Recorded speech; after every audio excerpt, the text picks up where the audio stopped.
is difficult.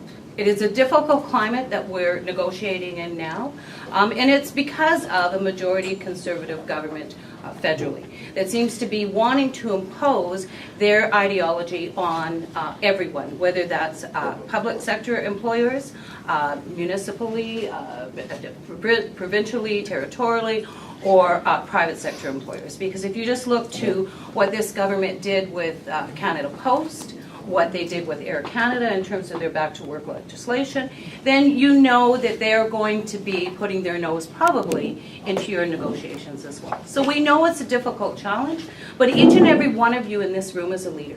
You wouldn't be here if you didn't think that you had something to contribute and that you wanted to represent the members that you have back in your locals. And that's the most important thing.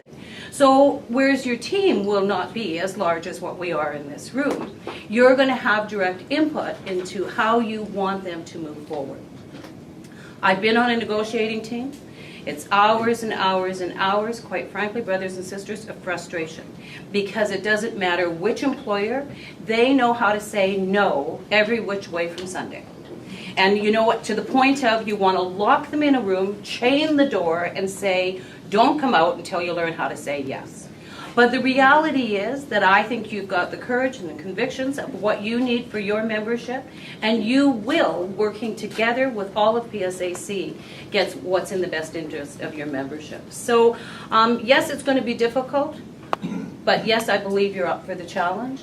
And so it'll be about working our way through the process. I wanted to speak a little bit about September 15th and the We Are All Affected campaign. We've asked affiliates, we've asked other unions to join us, and we're certainly asking our communities to join us. Because quite frankly, this government is slashing, cutting, and burning with no rhyme or reason in terms of the services that are provided to Canadians. And so we need to have a dialogue with Canadians about what they will be missing. Because as it starts from a federal government perspective, it will trickle down. And so you already have municipalities saying they can't afford this. You already have territories and provinces saying they can't afford this. And then you have the federal government that says that they can't afford this. Well, this that they obviously are saying they can't afford is the services that Canadians need. So when you put the food on your table, you want to know that it's safe. You want to know that it's been inspected and that it should be there. When, and hopefully you never have to go and apply for employment insurance, but if you have friends and families and colleagues who have to apply for employment insurance, you want them to get that check quickly. You don't want them to have to wait 16 to 18 weeks, because then they're not putting food on the table, brothers and sisters, quite frankly. When there's a mishap in the waterways and they're looking for search and rescue, you don't want them to have to phone Italy, but that's what's happening now. Is that they've diverted the calls because they're closing the search and rescue centers and they're having to phone Italy. You don't want them to be closing down programs that have been in our country for 100 years. But that is in fact what's happening. And so we need to talk to Canadians so that they know what they're going to be missing and they can start to tell us what they've already experienced. I don't want Canada to be another Wisconsin. I don't want this government to have an opportunity to rip up everybody's collective agreement and just go forward. So we do our outreach, not only to Canadians, but the folks back home in your locals.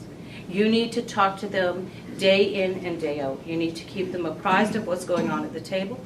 You need to let them know in terms of the services that they provide, and you need to work with them because a mobilized membership is so much easier to work with. Every day, I think I eat, sleep, and breathe our union, and every day I'm proud to be a union member. I think it is the most powerful thing that there is, because we work collectively together and in solidarity, and we do what's right, because it makes Canada a better place. And unions, not only did they bring you the weekend, but unions will ensure that there is a middle class. And we will ensure that the rich don't get richer and the poor don't get poorer, and that there is no in-between, because we need to fight for our rights. And collectively, we can do that together. So I thank you very much for giving me the opportunity to